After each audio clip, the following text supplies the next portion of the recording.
Hello, everyone. My name is Eric from Crime Writers of Canada, and are continuing our interview of the short list for the people nominated for the Crime Writers of Canada's Annual Awards of Excellence. Joining me today is Julie Hiner, and her novel Dead End Track was nominated for the Best Crime Novella, sponsored by Mystery Magazine. How are you, Julie? Fantastic. Thanks for having me. We're going to talk about it a little bit more, but you're self-published, so I'm going to give you an extra congratulations for being nominated. Good job. Thank you. Appreciate that. So quick, a little bio. Julie lives in Calgary, nestled near the Rocky Mountains. She's a hardcore 80s rocker at heart. Julie's writing is infused with music of all eras. Her dark crime novels are a fusion of 80s metal, 70s acid rock, and dark storytelling. Obsessed with the dark mind of a serial killer, Julie's characters are based on bits and pieces of some of the most terrifying monsters to roam the earth. She's also the Alberta regional rep for Crime Writers Canada, and we'll talk a little bit about that later. But first, let's start with your novella. I've interviewed you before. It was early November of 2022.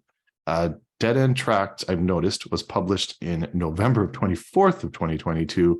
And when I spoke to you, you were right in the middle of Nano.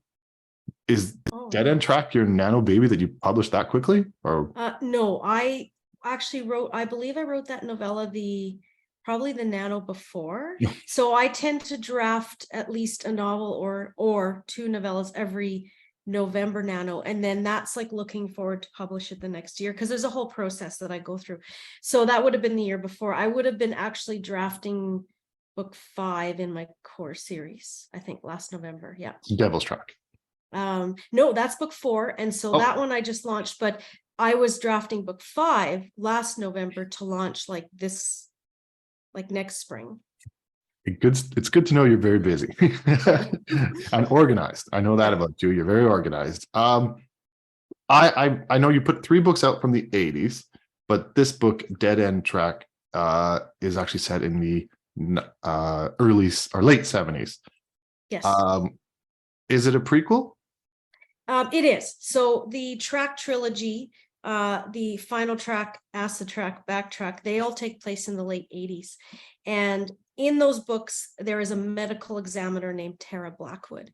And so Dead End Track, which we're talking about today, is actually her backstory from the late 70s before she became a medical examiner. And she's a park ranger in Moab in Utah, which I've hiked in a lot. So all of everything in there, I've been there, I've done that. So I just reflect what I saw and felt and experienced, especially in her hiking and in the dive bar that's in there too, of course. There's a lot of music in the story. There's a lot of music in all your stories. Is there a reason why you infuse so much music into your stories? Because I can't live without books and I can't live without music. And when I wrote the first one, I wasn't sure, but it's just, for me, the fusion of music and storytelling is my art. And so now every book has a soundtrack to it, and I do create those soundtracks.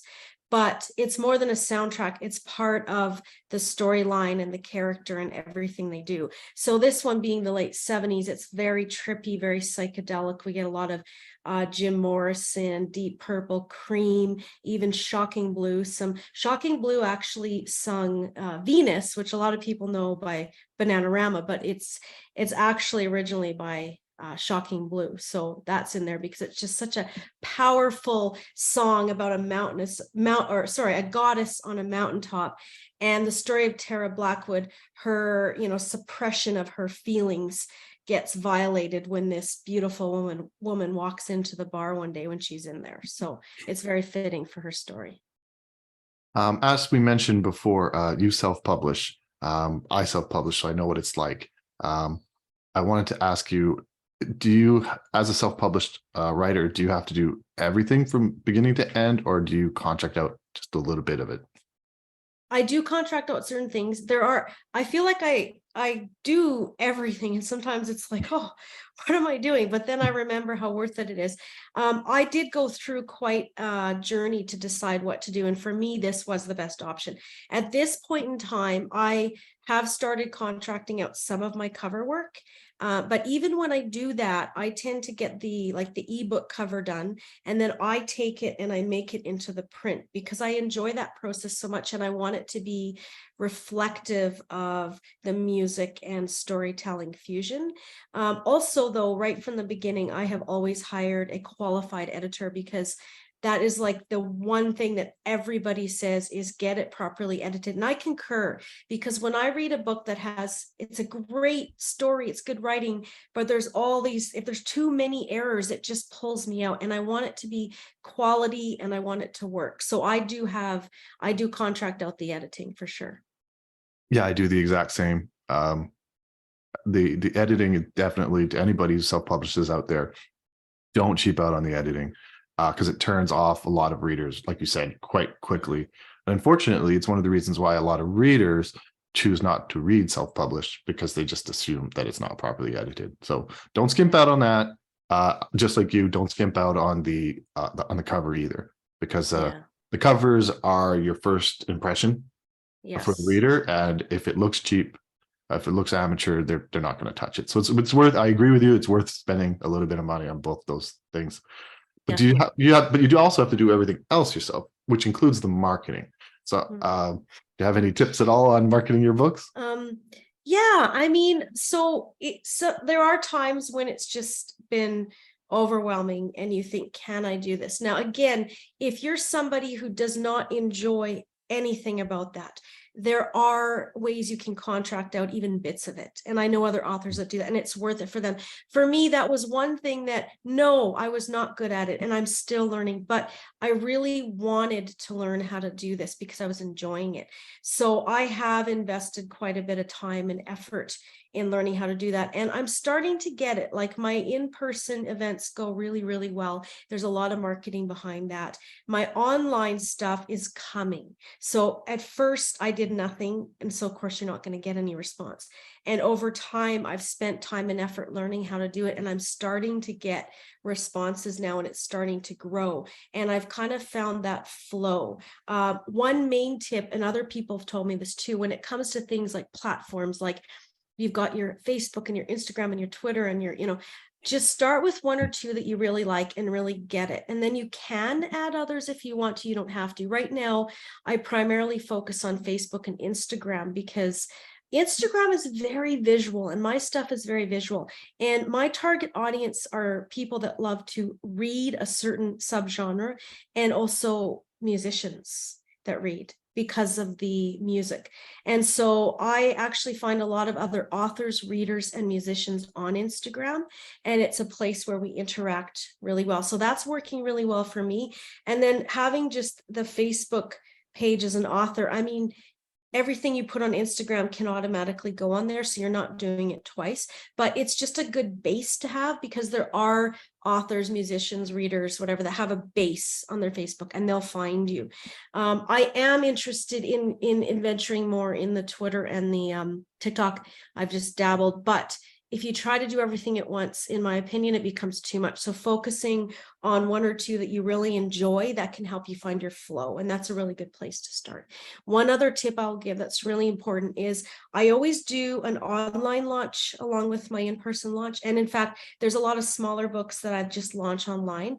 And there's a lot of good resources out there, like the David Gaffigan, I forget what the course is called, but it's like a free online course that he has, and you can watch the modules over and over. And it's one of the best bases you can use, because it shows you how to use promo sites and stack your promos and try to get noticed on Amazon when you first launch that book, so you're getting more readers finding your book. And I've used that.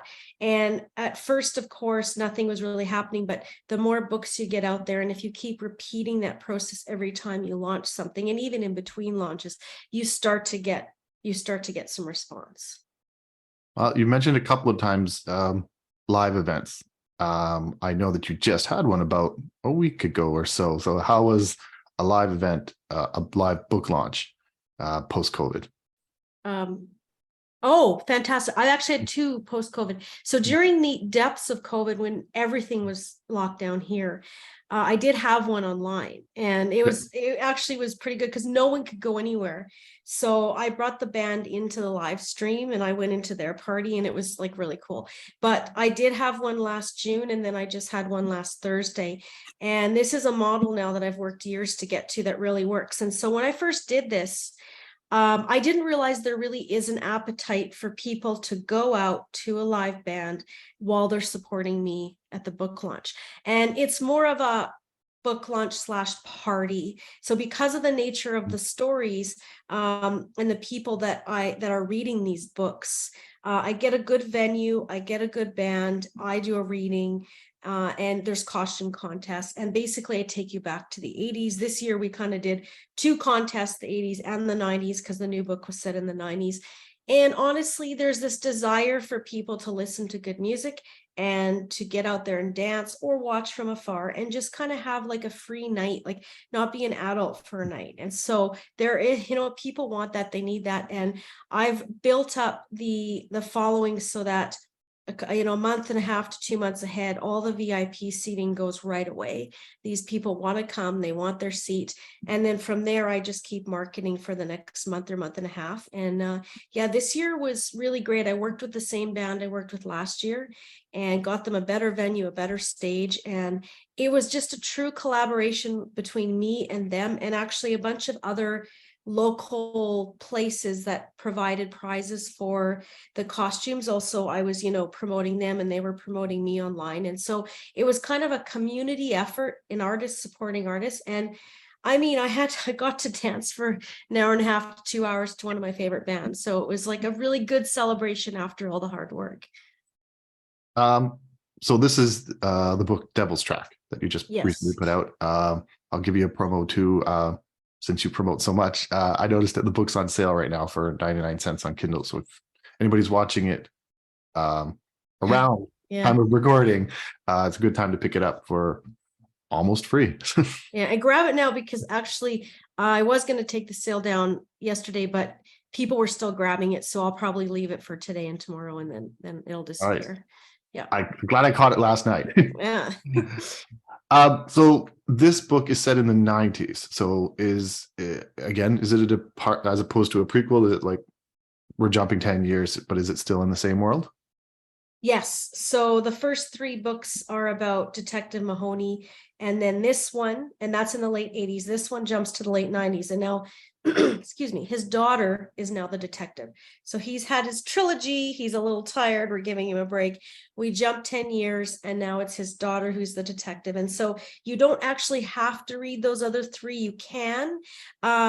If you read the fourth one first, you're going to know a little bit about the ending, but you're not going to know exactly everything that happened. So we go into her world, but now she's come back to the city where he was a detective and where she grew up until she moved away with her mom. And so she's going into all the same places that he used to go. So it is the same world. And yeah, it's her first go as a detective in my books. And there's a hint from what I read that there's some you're delving in paranormal.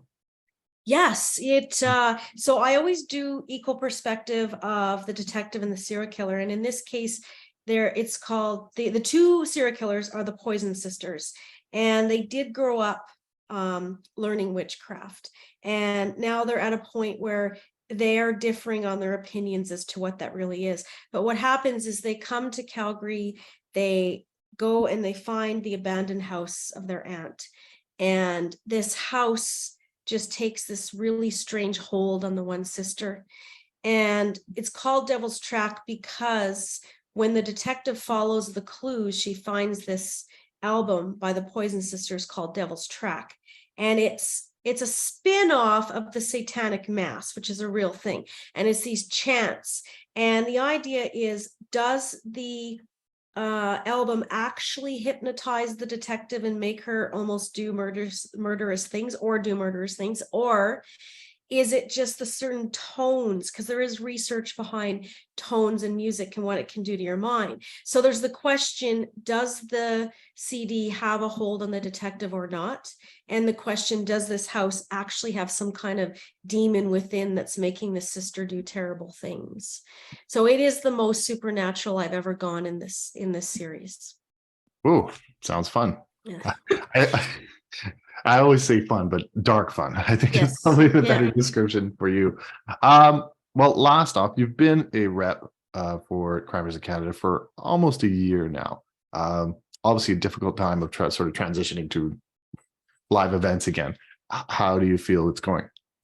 Oh, I love it. I was kind of surprised when a couple people I know approached me asking me if I'd be interested. And I was like, me, like, because I write, I don't write cozy mystery. And I think my stuff straddles horror just as much as it does crime. And so I was kind of surprised. But what I didn't realize is that, yeah, this was a time when people are transitioning from online to in-person. And I love planning in-person events. I'm really good at it. And so we did have 2 in Edmonton and 2 in Calgary, and they went very well, especially for first attempts. I'm also doing online stuff as well, which I've gotten pretty comfortable with over COVID. So I feel like I do have something to give, but I didn't realize that. And the people in Alberta that are members are just so supportive and keen and interested. And so together, I am looking forward to keep doing this and to grow the events that we have next year for sure. Well, let me, on behalf of Crime Writers of Canada, say that I think we're lucky to have you. So, Oh, thank you. Thank you so much. It's been great to be a part of this. and once again, congratulations for being nominated. We'll have to wait till May 25th to find out if you won or not. But either way, good luck. Thank you. Thank you. And thank you, everyone watching.